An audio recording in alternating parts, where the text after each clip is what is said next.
Muy buenos días, tardes o noches a todos ustedes, depende desde donde nos estén viendo. Soy Norma Pensado, embajadora de México en la Federación de Rusia. Me da muchísimo gusto darles la bienvenida hoy a todos ustedes a la Embajada de México en este espacio virtual, debido lamentablemente a la pandemia de COVID. Pero estamos muy contentos y muy agradecidos porque estamos nosotros celebrando el 130 aniversario del establecimiento de relaciones diplomáticas entre México y Rusia. Hemos puesto un programa, hemos diseñado un programa virtual cultural para conmemorar precisamente esta efeméride. Y el día de hoy tenemos la dicha de tener con nosotros a dos grandes mexicanas, personas muy interesantes que han hecho investigaciones sobre diversos campos, pero que en este contexto el día de hoy lo que nos une es las investigaciones que han hecho sobre una gran mujer, una gran mujer soviética, que fue embajadora de la Unión Soviética en aquellos tiempos en México, la embajadora Alexandra Mikhailovna Kollontai, y que nos van a hablar precisamente el día de hoy sobre ella, sobre su vida, sobre su obra, sobre su paso por México, que fue, a pesar de que fue muy corto, fue muy intenso y fue muy importante en la construcción de la relación bilateral entre nuestros dos países. Tenemos también con nosotros a Edgar Rebollar, que es el encargado de asuntos políticos de la Embajada de México, que nos va a ayudar también aquí en la moderación. Queremos que sea un diálogo ágil, que les dé a ustedes una visión de lo que fue esta participación de una gran persona, de una gran mujer soviética en la relación entre nuestros dos países. La doctora Rina Ortiz es doctora en Historia por el Instituto de Historia Universal de la Academia de Ciencias de Rusia. Además, pues habla perfecto ruso y gracias a eso ha tenido la posibilidad de adentrarse en archivos personales de la propia embajadora Kollontai. Hasta su retiro en 2017 también fue investigadora del Instituto Nacional de Antropología e Historia de México. Y como les decía, cuando los archivos rusos se abrieron a la consulta pública, la doctora Ortiz encabezó un proyecto para recuperar y dar a conocer documentos sobre la historia mexicana en el periodo de entreguerras. Entre esos materiales inexplorados se encontraba el diario de Alexandra Kollontai, que llevó durante su gestión como embajador en México. La traducción de esos apuntes están publicados en el libro Alexandra Kollontai en México, Diario y otros documentos.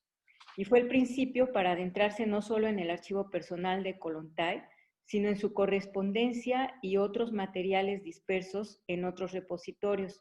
La doctora Ortiz además tuvo la fortuna de contar con el apoyo de los descendientes de la ilustre feminista, quienes le dieron acceso al acervo familiar. Con la información reunida, además, ha escrito ensayos sobre la vida y obra de Kollontai. Es autora de numerosas publicaciones, de numerosos libros sobre diversos temas, y además también ha sido traductora de algunas obras. La doctora Leticia Bonifaz Alfonso, distinguida chiapaneca de Comitán, es licenciada y doctora en Derecho por la Universidad Nacional Autónoma de México. Realizó estudios postdoctorales en la Universidad de Bolonia, Italia. Ha sido catedrática en la Facultad de Derecho de la UNAM por más de 3 décadas. Se ha especializado en estudios de género y derechos humanos, algo que nos interesa mucho porque precisamente la actividad de la embajadora Kollontai tiene mucho que ver con esta parte como mujer y como luchadora feminista. La doctora Bonifaz fue directora de la División de Estudios Jurídicos del CIDE, directora de Estudios de Promoción y Desarrollo de los Derechos Humanos de la Suprema Corte de Justicia de la Nación. Actualmente está realizando una investigación muy interesante, a ver si nos cuentas un poco, Leti, sobre esto. Una investigación sobre las mujeres invisibilizadas en la diplomacia mexicana. Este es un proyecto que cuenta con el auspicio de la AMEXID y del PNUD. Además, la doctora Bonifaz es articulista del periódico El Universal y tiene un espacio de opinión en Enfoque Noticias.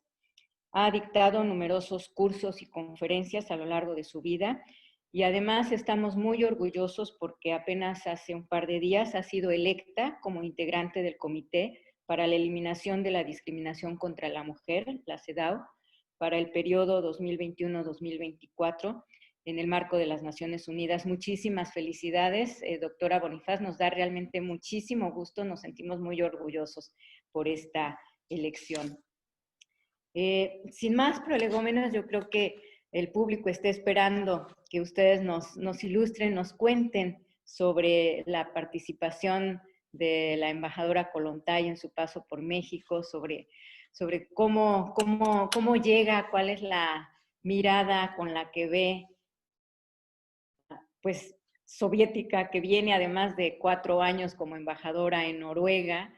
De pronto llega a un país totalmente tropical, distinto a lo que ella conocía, una cultura totalmente diferente, y además llega en un momento muy complejo en México, un México que está saliendo de la revolución, que está empezando con problemas que después desembocarían en la Guerra Cristera, y llega en una posición, ustedes me corregirán, pero creo que llega a una posición como con una misión muy importante de resanar algunas heridas por pues una gestión bastante complicada y un poco injerencista de su antecesor, el embajador Stanislav Peskovsky, ¿no? Entonces llega con una misión delicada y yo estoy convencida de que precisamente la mandaron por ser mujer a resanar esas heridas que habían sido abiertas en aquel momento. Les dejo la palabra. Nuevamente sean todos muy bienvenidos y nuevamente muchísimas gracias. Leticia, Rina, están ustedes con el micrófono en mano. Gracias. La primera pregunta, ¿puede argumentarse que las habilidades de la embajadora Alexandra Kollontai y su sensibilidad como mujer jugaron un papel determinante para que Joseph Stalin la escogiera específicamente para ir a México en una misión de resanar heridas? Otra pregunta, ¿pudo haber hecho más por la relación bilateral? ¿Y cuál es el balance, cuál sería el balance que ella misma hizo de su gestión? Muy bien. Bueno, pues vamos a comenzar a platicar, Rina y yo, sobre esto. Yo siento que hay muchas cuestiones en la vida que son circunstanciales y que era incómoda en el inicio de la construcción de lo que era la Unión Soviética, porque no sabían qué hacer con una feminista como ella. Esa es mi percepción, vamos a ver si Rina coincide. Y entonces ella está cumpliendo una misión diplomática, pero su deseo mayor es regresar a sus discursos, a la masa, a hacer trabajo de campo con las obreras. Parte diplomática incluso llega a decir, no me gusta este uniforme de diplomática. Pero por el otro lado, también está como muy convencida de que después de su primera misión no puede ella decir, ya no quiero ser diplomática, por no decir, ya ven cómo las mujeres les dan un cargo y están un ratito y ya no más. Entonces viene esta parte tan interesantísima de cuando Stalin le propone venir a México, pero en este punto ya quisiera saber cuál es la opinión de Rina. Bueno, pues sí, buenos días, buenas tardes, buenas noches, según como estén. Esta es una gran oportunidad y justamente yo creo que lo que estamos examinando aquí se debe justamente a esta buena comunicación que existe en nuestros países y que nos posibilitó, nos abrió las puertas para que esto pudiera llegar a las personas, que es el diario de Alejandra Kollontai. O sea, sin esta colaboración entre la Dirección de Estudios Históricos del Instituto Nacional de Antropología y la participación entusiasta de nuestros amigos rusos, de las instituciones rusas, del Instituto de Historia Universal de la Academia de Ciencias, del propio archivo, ¿no?, de la familia Kollontai, esto no hubiera sido posible, ¿no? Entonces, es la conjunción de una serie de factores los que nos permiten ahorita abordar este problema, que como efectivamente dice Leti, es un asunto complejo. Kollontai, yo diría que ella llega a México no tanto en su calidad de feminista, o sea, Kollontai a sí misma nunca se consideró feminista, se consideró una luchadora en favor de los derechos de las mujeres, de su emancipación, pero en esa época había una distinción entre lo que era el feminismo burgués, ¿verdad? Y una lucha que estaba por darse por la emancipación, pero considerando en primer término que tenía que haber un cambio social, un cambio político importante, que era lo que estaba haciendo la Unión Soviética. Las razones por las que ella solicita su salida de la URSS son una serie de razones muy, muy específicas que en este momento pues yo creo que no podríamos abordar porque son muy amplias. Es ella la que solicita irse fuera del país porque ella viene de una lucha interna, o sea, hay una serie de conflictos en su país, hay una serie de situaciones, de conflictos dentro del propio partido bolchevique, que a ella de alguna manera está marginándose, pero además porque ella tiene una serie de problemas personales que ella resuelve. Ella es la que pide salir, pero resulta que es una mujer extraordinaria, tiene una enorme capacidad, tiene una trayectoria muy grande ya para esta época. Estamos hablando de 1922 cuando ella pide su salida y ella viene ya, estuvo fuera de Rusia trabajando en Europa muchos años, entonces tiene una trayectoria enorme. Cuando entonces ella pide salir, sabe lo que hace, conoce los idiomas, conoce el país al que va y demuestra una gran capacidad.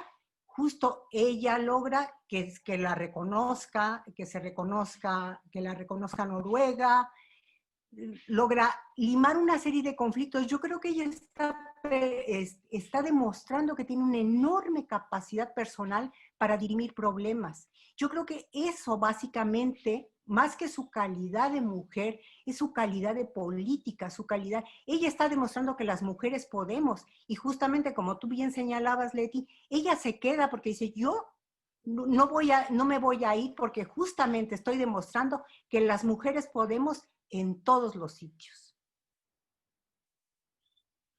Exactamente. Entonces, ella sabe que tiene que cumplir esa misión y finalmente acepta que, aunque no es feminista por la élite, porque el feminismo nace con las más ilustradas de Europa. Ella tiene muchas reuniones y muchas representaciones, pero ella quiere tocar base con las obreras y las campesinas y pareciera que ella está ya diferenciando esto que tú señalas. Entonces, cuando le proponen venir a México, su primera respuesta es no, pero porque es muy curioso cómo te dice, ni siquiera la ubicación de México en el globo terráqueo estaba clara, porque dice, voy a buscar dónde está, y ni siquiera era alguna imagen que le pudiera decir a dónde me van a mandar. Stalin la convence, ahorita nos va a platicar Rina de esa entrevista que viene en el libro, Stalin convence y le dice que es muy importante que venga a ver cómo está México construyendo su periodo después de la revolución, insiste en decirle que las cosas no están estables aquí, que las cosas están bastante difíciles, y le pide efectivamente que venga a hacer trabajo diferente de su antecesor, pero ya estando ella en México, lo que dice es, desde la Unión Soviética ni siquiera se tiene claro cómo es México y qué relevancia tiene respecto del resto de América Latina, porque en mucho se sabe de la influencia de los Estados Unidos en México y del freno que se quería hacer para cualquier propagación de la doctrina soviética de entonces, pero se le insiste mucho en México no está todavía en paz. Rina, ¿qué dices? Sí, efectivamente. Ella tiene una larga conversación con Stalin porque ella, desde luego, no quisiera apartarse otra vez del país. Quisiera volverse a sumar a lo que se estaba dirimiendo en ese momento, que era la construcción de la Unión Soviética. Entonces, Stalin la convence efectivamente de venir, y justamente porque tienen la perspectiva de que son dos revoluciones que en algún punto pueden no tocarse, pero pueden tener algunos puntos de coincidencia, ¿no? Pero Stalin tiene la idea, para la URSS en este momento está planteándose esto de, hubo un primer momento en la historia después de la revolución, donde se pensaba que podría hacerse realmente la revolución mundial, que podía extenderse el ejemplo soviético a todo el mundo, y eso era lo que estaba temiendo todo el planeta, ¿no? Entonces, pero la realidad de las cosas es que esto es cada vez más difícil después de la derrota de la revolución en Alemania. Entonces queda claro que vamos a empezar a vivir esto que se llama el socialismo en un solo país.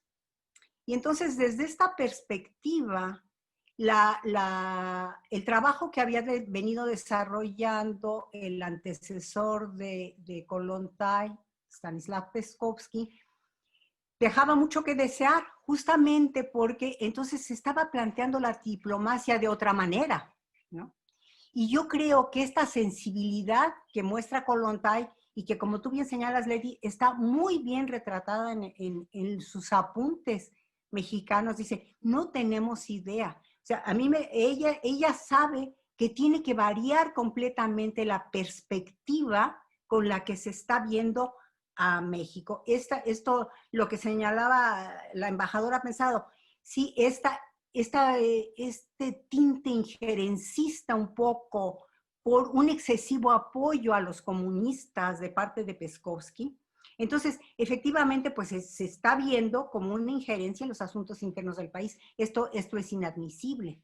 Entonces, Kollontai sí tiene esta percepción. Justamente yo creo que su experiencia en la socialdemocracia alemana, todo el recorrido que hizo dentro de los Estados Unidos en la época de la guerra, todo esto le da a ella la posibilidad de mirar de una manera mucho más profunda la realidad. A mí realmente, cuando yo estuve trabajando el diario, decía, es impactante cómo en unas pocas semanas logra adentrarse en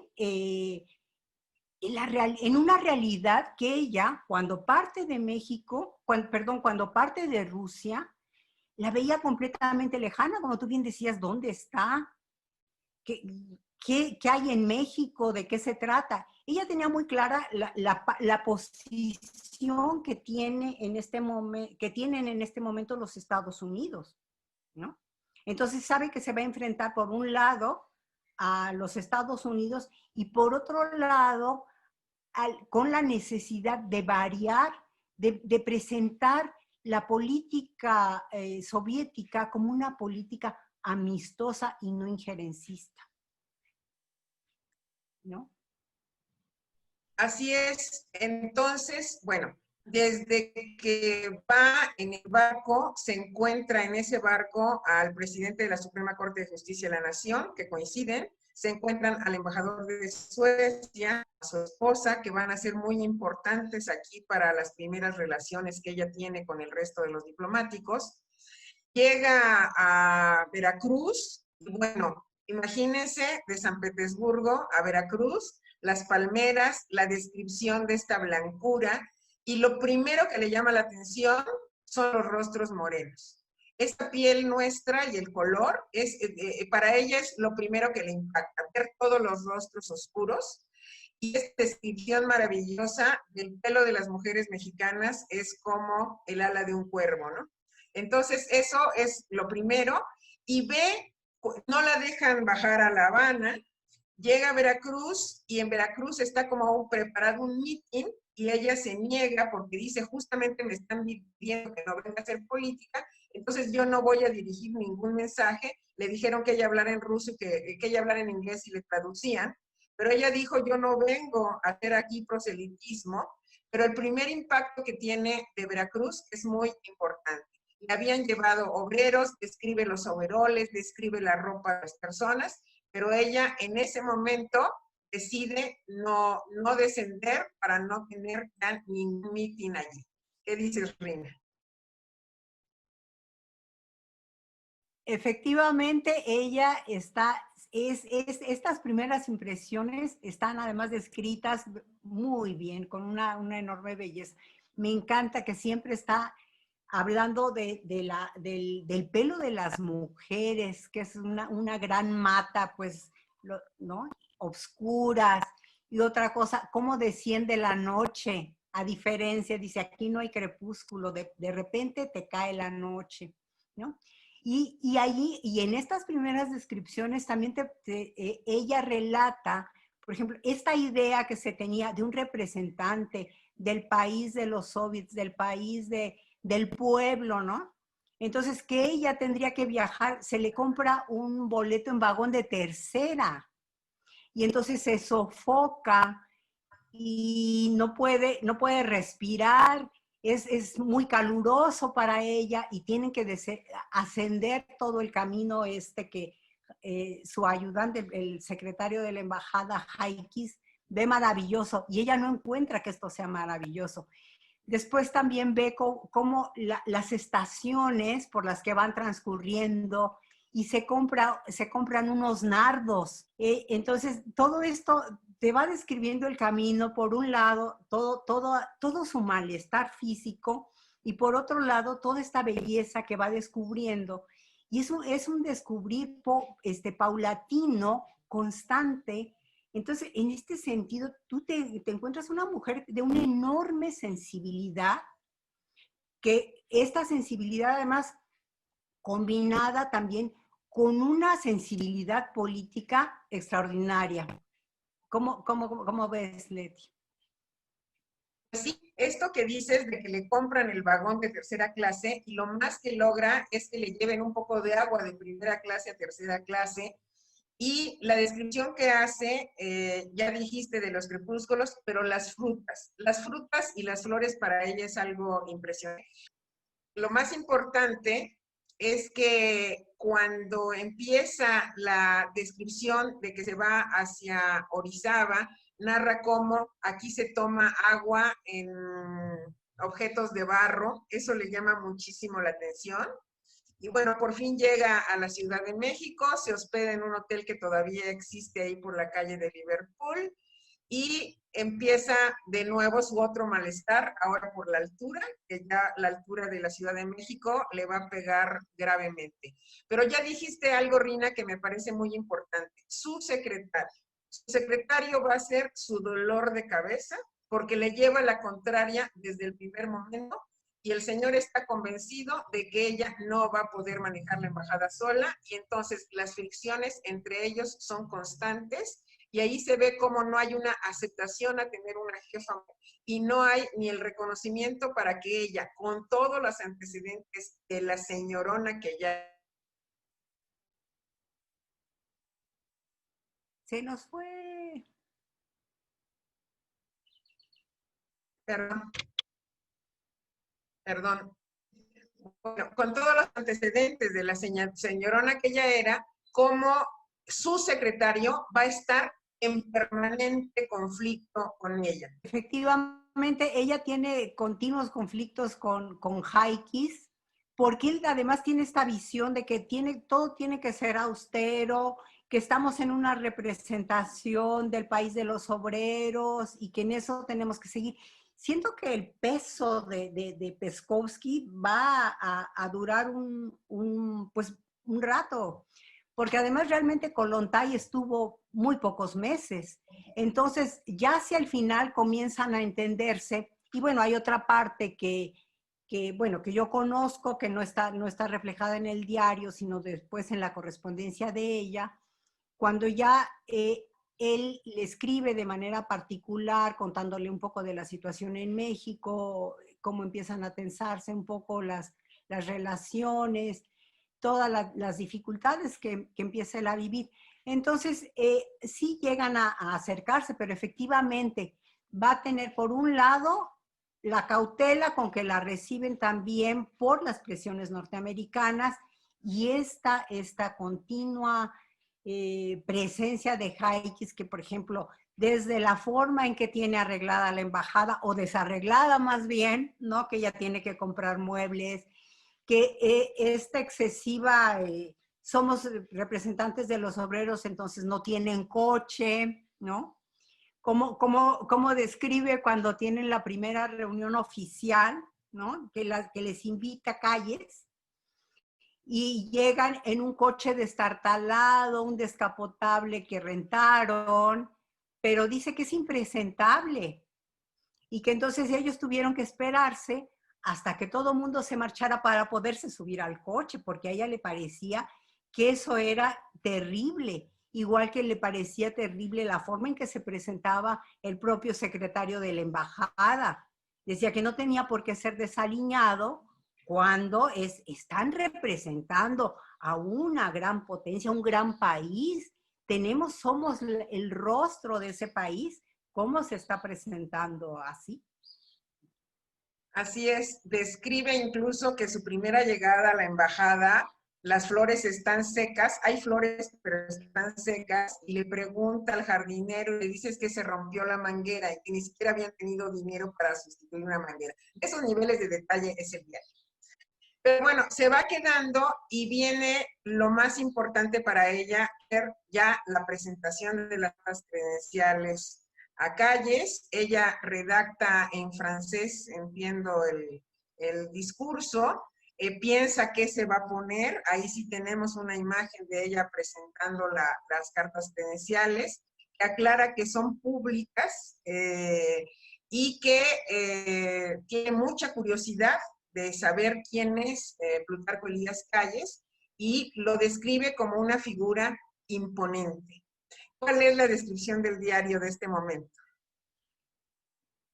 Sí, ella describe a Calles realmente como una persona imponente, y está muy bien, le parece un buen detalle que le manda un ramo de violetas, ¿no? Y después entiende que hay una muy buena disposición hacia ella. Y esta buena disposición creo que se va afianzando muy rápidamente. Ella entiende que en este momento el problema más importante es la presión norteamericana, porque está a punto el 31 de diciembre de ese año. Ella presenta sus cartas credenciales el 24 de diciembre, y el 31 de diciembre se va a revisar el asunto de la propiedad de los extranjeros en México. Entonces la presión norteamericana es muy fuerte. Esto por un lado. Entonces también percibe que está gestándose de una manera grave el problema con la iglesia, ¿no? Y también ella muy pronto percibe que quienes están apoyando a Calles, Morones, que tiene en esta central obrera un enemigo. Él dice, Morones no nos quiere. Y desde luego que no los quiere porque si ella viene a representar a este país de obreros que está, en principio, apoyando a otra central, que es la opositora a la CROM, entonces desde luego que ella tiene empieza a percibir muy bien cuáles son las presiones a las que se está enfrentando, y ella empieza a delinear una política, una línea de trabajo donde vaya a reforzar sobre todo el área comercial y el área cultural. Y bueno, todo esto no va a estar exento de problemas, como se ve en el diario, porque por un lado ella, no sé si te recuerdas bien, Leti, cómo presenta, logra armar un ciclo de cine, y, ¿no? Y este ciclo de cine es boicoteado de una manera abierta, y esto tampoco se ve, digo, no lo podemos ver en el diario porque no viene en el diario, pero en nuestros archivos, en el Archivo General de la Nación, en la Dirección de Investigaciones Políticas y Sociales, allí vemos justamente, están las fotografías de los carteles que se enviaron, todos los encabezados de la prensa atacando esta iniciativa cultural que también se la mira como una intervención, estamos llegando al bolchevismo. Y ella trata de deslindar justamente esta idea. Acuérdense que acá lo están acusando de bolchevique. Y entonces dice, no, esto es diferente, esta es una política norteamericana y nosotros estamos tratando justamente de presentarnos como amigos, no estamos nosotros metiéndonos en los asuntos nacionales. Intenta también comprar enequén, pero esto tampoco es posible. Entonces ella está justamente delineando una política distinta para que se pueda desarrollar más bien el aspecto cultural y comercial. Así es, de entrada ella busca conocer Teotihuacán lo más pronto posible, también sus impresiones de Teotihuacán son extraordinarias y quiere hacer una política cultural y mucho la relación económica y efectivamente el auge del enequén en ese momento es algo que podría ser muy importante para empezar este intercambio.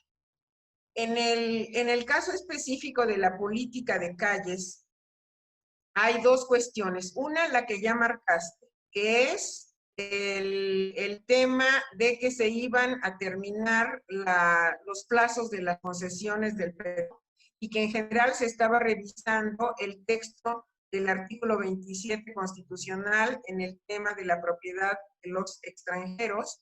Había sido un cambio fundamental después de la época porfirista. Entonces, para ella, este tema es candente, pero el otro tema candente que existe en México es el de la relación con la iglesia.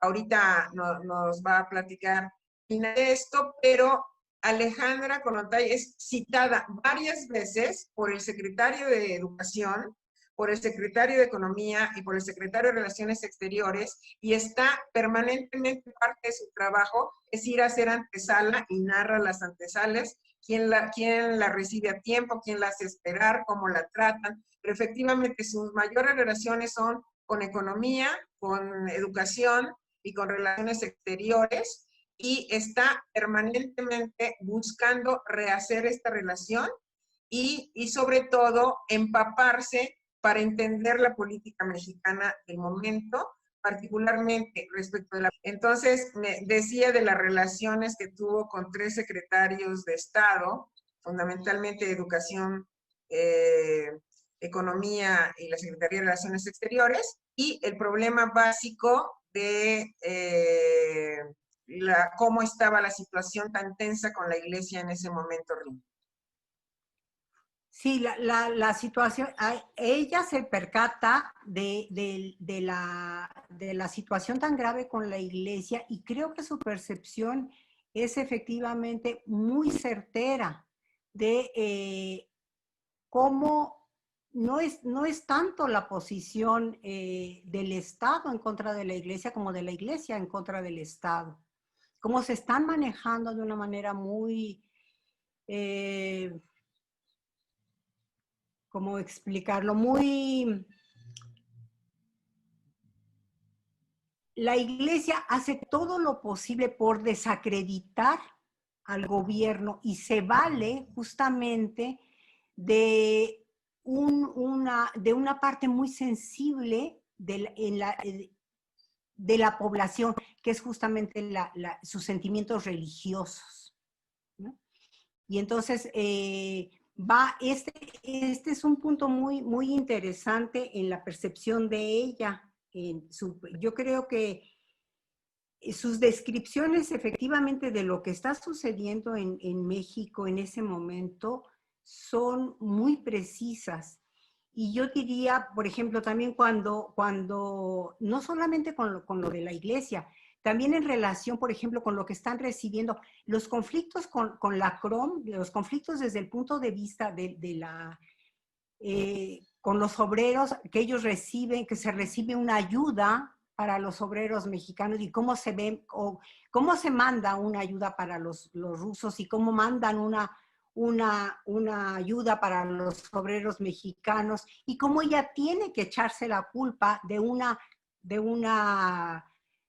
malentendido, digamos, para que no se ataque al gobierno de Calles por algo que efectivamente sale de las manos de ella, sale de las manos del gobierno mexicano y es simplemente una forma distinta de percibir la relación, ¿no? de parte, por un lado, de los sindicatos soviéticos con los trabajadores mexicanos.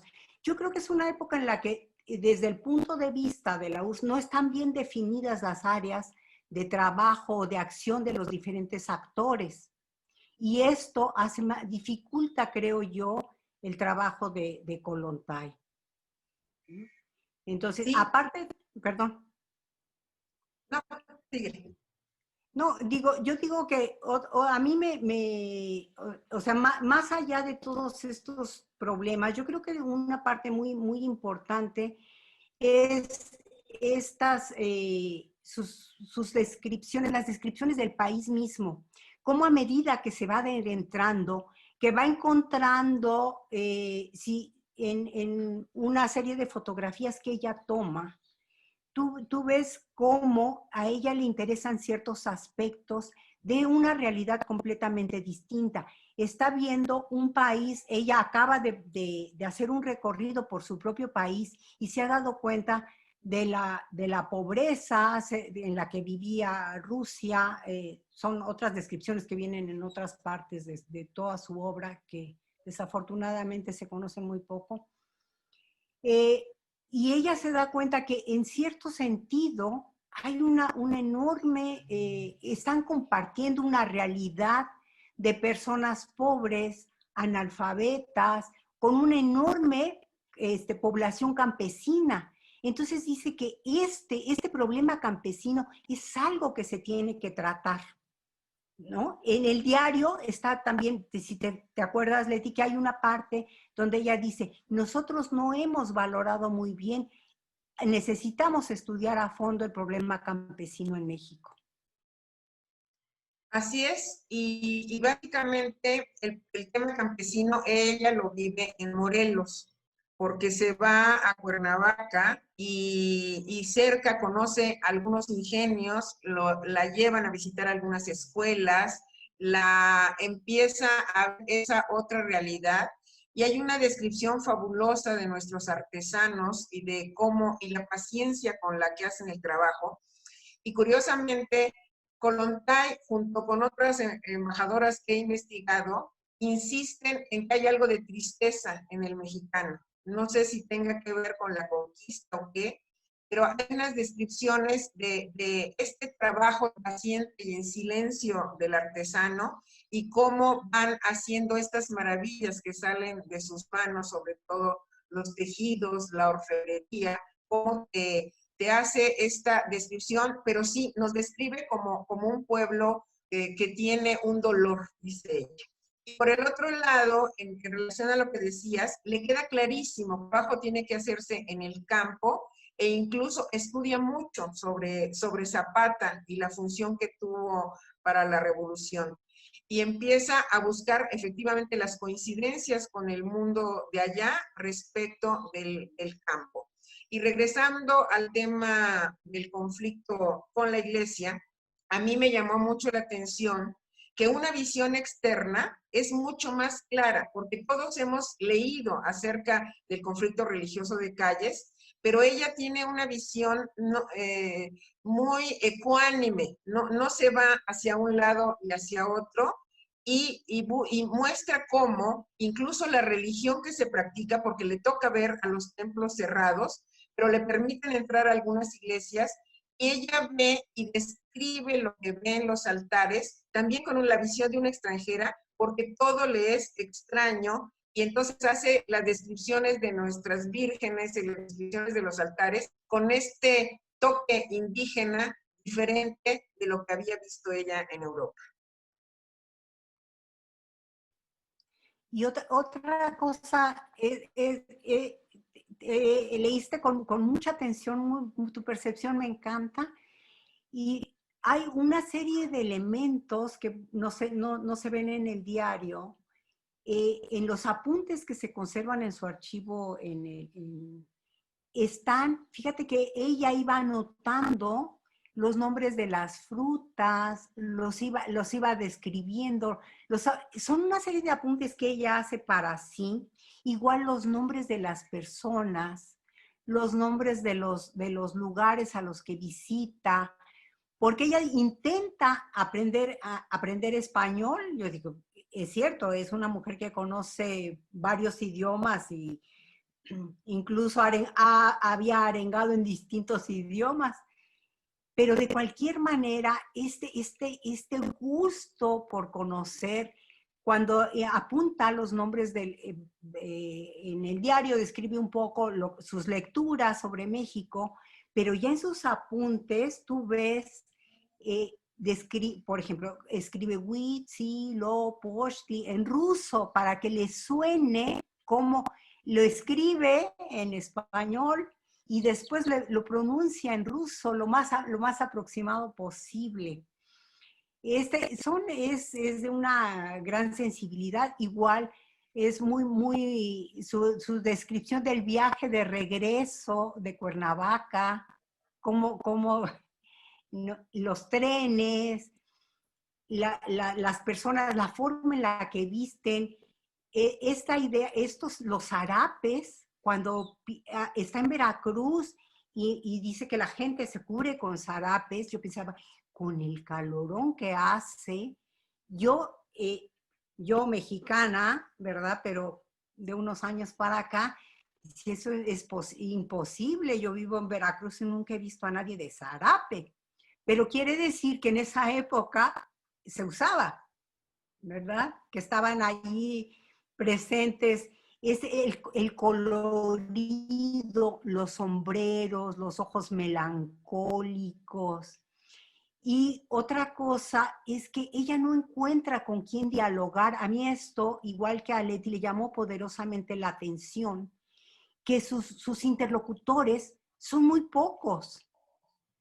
Entonces, ¿cómo te explicarías tú que has trabajado las mujeres en esta época? ¿Cómo te explicas que no logre encontrar una interlocución con las mujeres, a pesar de que en el libro señala que ha sido muy bien recibida por grupos, su intervención por grupos de mujeres ha sido muy bien recibida, pero fuera de estos señalamientos, no encontramos a una voz o dos voces que estén intercambiando opiniones con ella. Así es, a mí me llamó muchísimo la atención porque parte de lo que estoy haciendo en esta investigación de las mujeres diplomáticas es si hay algunos cruces. Entonces, mujeres mexicanas de la época, ya teníamos algunas muy importantes. No solo a Ermila Galindo, estaba, por ejemplo, Elena Arismendi, había desde la cercanía de la gente con Vasconcelos, teníamos a 4 o 5 maestras que podían haber dado, pues, conversaciones muy interesantes. Entonces, tu hipótesis es en parte la barrera del idioma. Ella describe nuestro español como el sonido más maravilloso y musical que ha escuchado, pero no sé si estas mujeres mexicanas que hablaban buen inglés no tuvieron el contacto con ella, porque no se ve ni está documentado contacto con ninguna de ellas, más adelante con una española que estuvo en México, pero ella te describe las reuniones de las normales que se dan en la diplomacia como algo que hasta le resulta un poco aburrido, ¿no? Porque se ponen a platicar con las esposas de los embajadores y entonces ella es bastante dura para decir quién no tiene conversación o por qué se sintió incómoda, porque muchas extranjeras, esposas de diplomáticos mexicanos, no se han adentrado ni conocen de lo que ella quisiera conversar. Entonces sí, esto me llamó mucho la atención, que hasta ahora no he podido relacionarla con algunas mujeres feministas de la época, incluso cercanas al socialismo, que a mí, por ejemplo, una conversación de ella con Clementina Batalla, la esposa de Narciso Bassols, que es otro seminario que tenemos que armar con Norma por su presencia en Rusia, pero no existe, no tuvo interlocución y eso me llamó mucho la atención. Sí, yo tampoco encontré, y además, por ejemplo, una alusión que hace a las visitas de los comunistas. Entonces, habla de un señor M, que yo me imagino que es Manuel Díaz Ramírez, cuya esposa es Cuca García, y que entonces, y que ella Kollontai dice que es una mujer muy impulsiva, que es muy hablantina y tampoco le gusta, ¿no? Entonces, no hay dentro de los comunistas, existen también otras voces. Ahora, estamos hablando de una época en la que predominaba básicamente los hombres.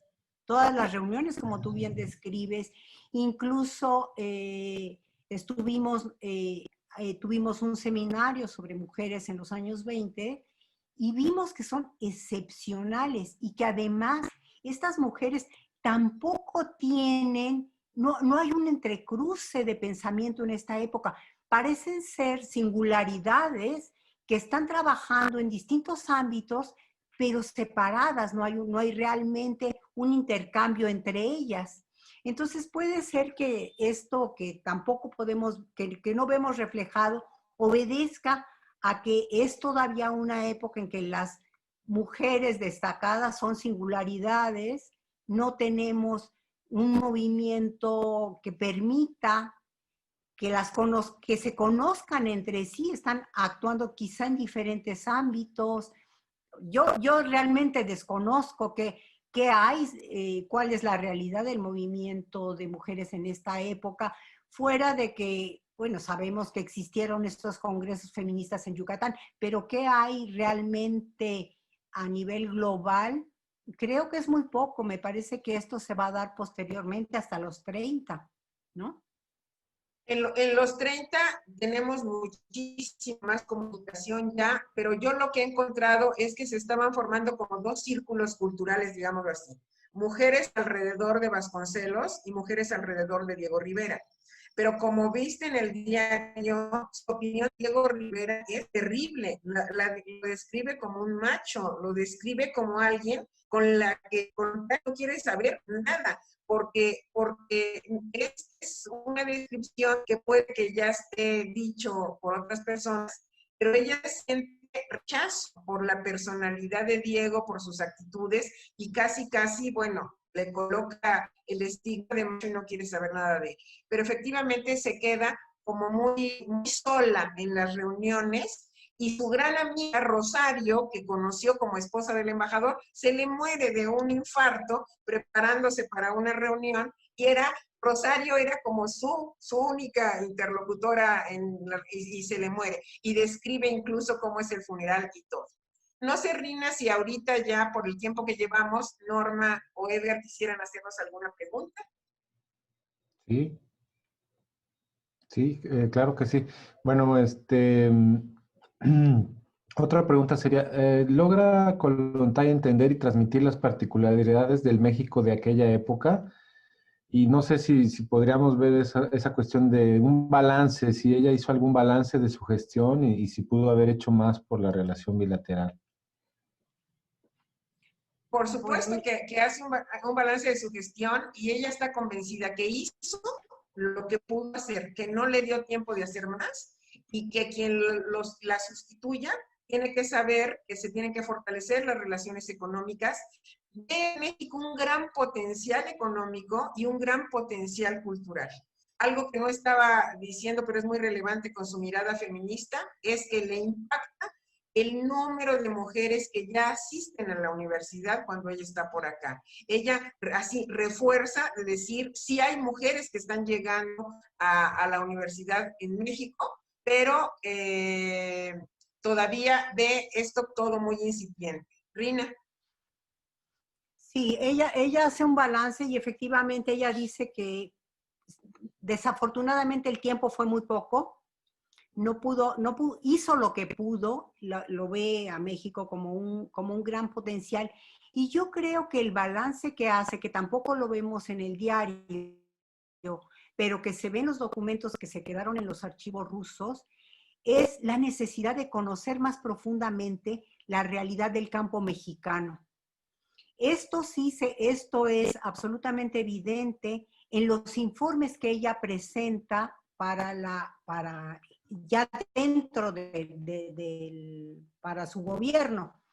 Y por otro lado, tampoco lo vemos en el diario, pero ella publica una serie de artículos en la prensa rusa, donde efectivamente da esta su mirada e invita a conocer a México. México se vuelve un polo. Si ustedes recuerdan, visita México Eisenstein, lo visita Mayakovsky. Es decir, esa línea cultural que está trazada es la línea que ella invita también a reforzar. Y es una línea que yo creo que es muy importante, y bueno, pues la embajadora lo debe saber. La parte cultural es muy importante y muy necesaria. En cierto sentido, por ejemplo, yo me pongo a pensar que todo este impulso que se da a la necesidad de conocer cae en terreno fértil dentro de Rusia. Sí, Vera Kutieshikova, que fue la rusa que me empujó a adentrarme en Kollontai, Vera Kutieshikova tiene un diario muy interesante que quizá valdría la pena traducir, porque ella es una mexicanista que hace una historia, retoma esta noción de la relación cultural muy, muy, muy interesante. Entonces, yo creo que sí, Kollontai logra a través de la prensa reflejar esto. Y bueno, después ella sale nuevamente del país. Esta es una línea que no se sigue y después, bueno, como sabemos, unos años más tarde se rompe la relación. Pero creo que sí logra inocular la necesidad de adentrarse en el conocimiento de México como país. La relevancia de México en su posición y liderazgo respecto de América Latina sería uno de los puntos que es muy importante, y desafortunadamente la razón que la lleva a pedir que ya...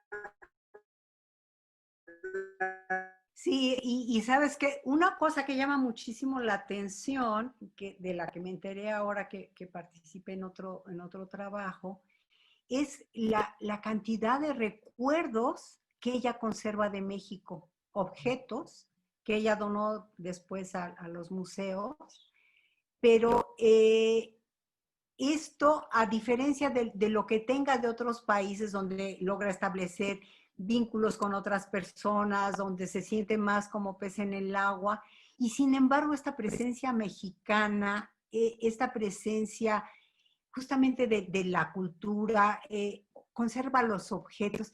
Esto se siente todo el tiempo en su vida.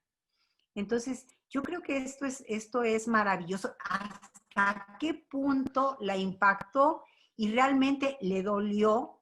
Esto también se ve en su correspondencia. ya que vuelve y dice, ay, creo que me apresuré y ya no tengo retorno, ya no puedo decir que regreso, ¿no? Y piensa que quizá se apresuró, pero sufrió varias crisis de salud que fueron graves con la altura de la Ciudad de México. Así es. Norma, ¿algo que nos quieres preguntar?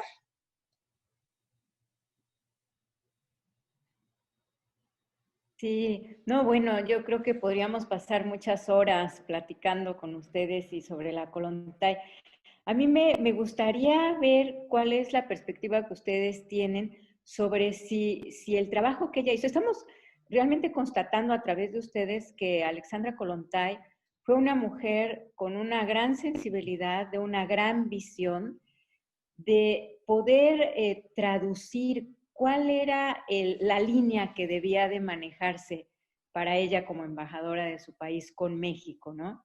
Yo creo que esto que ustedes han comentado, pues nos da mucha claridad sobre la claridad que ella misma tenía, ¿no? No evitar esto que comentan de cuando a su llegada querían ya que participara en manifestaciones y cosas, y ella muy atinadamente decide declinar y no meterse de entrada en problemas participando en ese tipo de actividades, retrata muy bien que era una persona con mucha agudeza, ¿no? Para poder leer cuál era su papel, qué era lo que tenía que hacer y todo. Y yo creo que a pesar de que su estancia fue muy corta, fueron unos cuantos meses, me atrevería a decir, y creo que ustedes lo han señalado muy bien, que jugó un papel importante para la relación bilateral. ¿Ustedes creen que podría hablarse también de un legado de ella en la construcción de lo que ahora para nosotros es tan importante de esta política exterior feminista?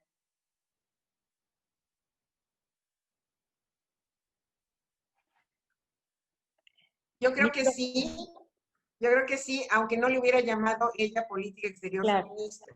Yo creo que hay mucha coincidencia en el origen de Kollontai y el origen de muchas de las feministas más importantes de las que estuvieron en el Congreso de Yucatán. Sin duda está reflejado en lo que Kollontai quiso hacer, sin duda. Sí, yo creo que sí, esto de demostrar que las mujeres tenemos un lugar en este planeta y que podemos desempeñar cualquier cargo y que simplemente necesitamos la oportunidad de hacer lo que es por lo que ella estuvo luchando. Y yo creo que justamente el transmitir de manera correcta, el percibir de manera correcta y actuar de manera correcta, esto te sienta un precedente, no necesitas hacerte enorme propaganda. Tu propia actuación está sentando las bases para una relación como la comprendes, como te la exige el cargo que estás desempeñando. Y en este sentido, yo creo que sí fue importante para esta actuación de esta mujer, para esta percepción distinta de las mujeres y para fortalecer esto que ahora llamamos que perspectiva de género, esta forma de inclusión de las mujeres en todas las actividades. Así es, ella marca para mí el inicio se da con ella, la primera embajadora en el mundo, y mi descubrimiento es que a partir del 28, del 30, del 32 empieza el mundo. He encontrado una cónsul de Armenia en Japón, a una brasileña que se inscribe al concurso del Servicio Exterior brasileño, estoy hablando de 1928, a una húngara muy importante, Schwimmer, que acaba viviendo en los Estados Unidos, en fin, pero que ella fue punta de lanza, sin duda. Sí, sí, no, yo tengo un recuerdo muy, muy particular porque cuando recién había llegado yo a Suecia como embajadora, pues empecé a hacer las visitas típicas de cortesía que uno hace a los colegas, pues para presentarse, para empezar a hacer relaciones, pedir consejos, tips, etcétera. Y fui a visitar al embajador ruso. después mi gran amigo Sasha Kadakin, que lamentablemente ya falleció, pero él tenía una gran admiración por Alexandra Kollontai y había hecho que se reconstruyera tal como era la oficina de Alexandra Kollontai en Estocolmo cuando ella estuvo allá. Y la tienen ahí, entiendo que hasta la fecha está casi como una especie de altar a Kollontai, ¿no? Ahí en la embajada rusa en Estocolmo.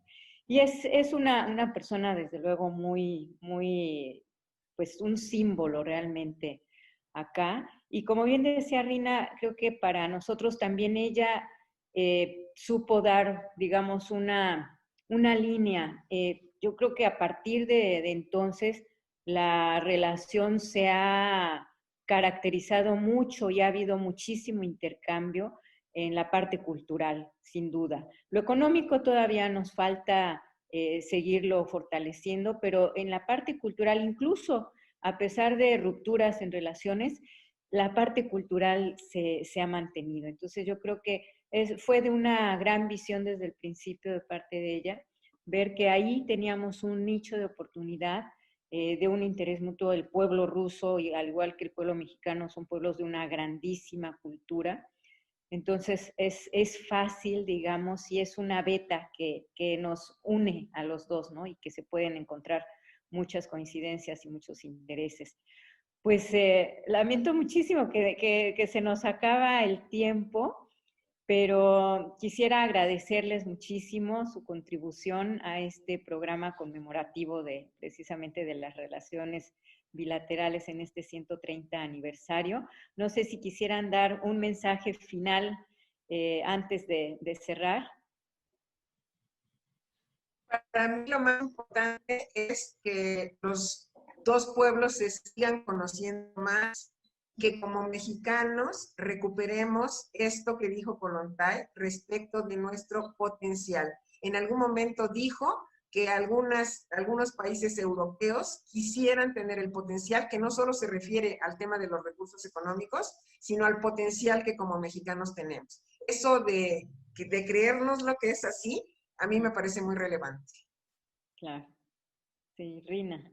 Sí, yo coincido con Leticia. Creo que necesitamos seguir desarrollando estas relaciones y como bien señalaba la embajadora, la beta cultural es enorme y es algo que tenemos que seguir cultivando.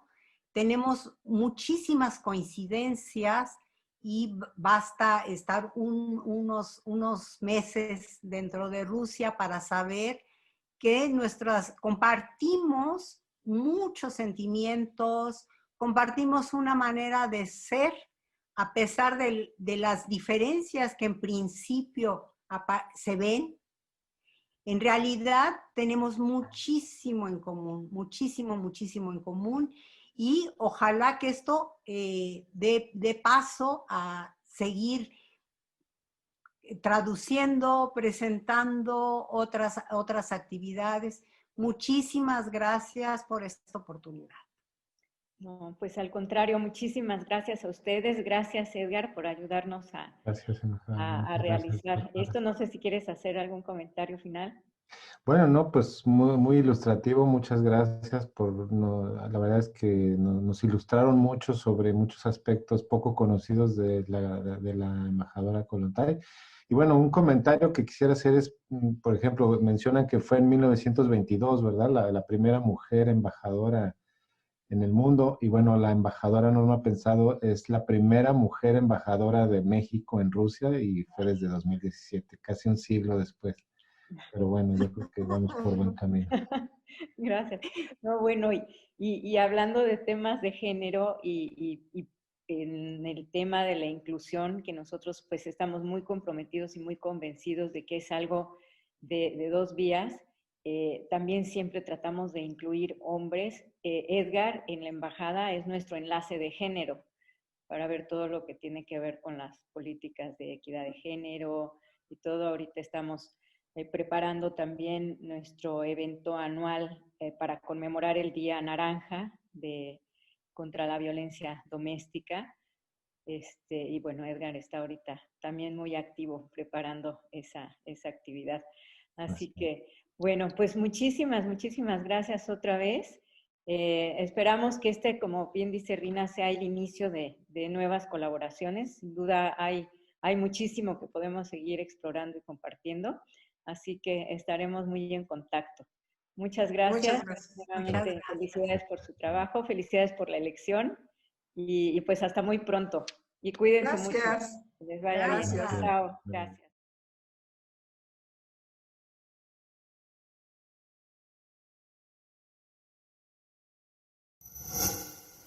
Gobierno de México.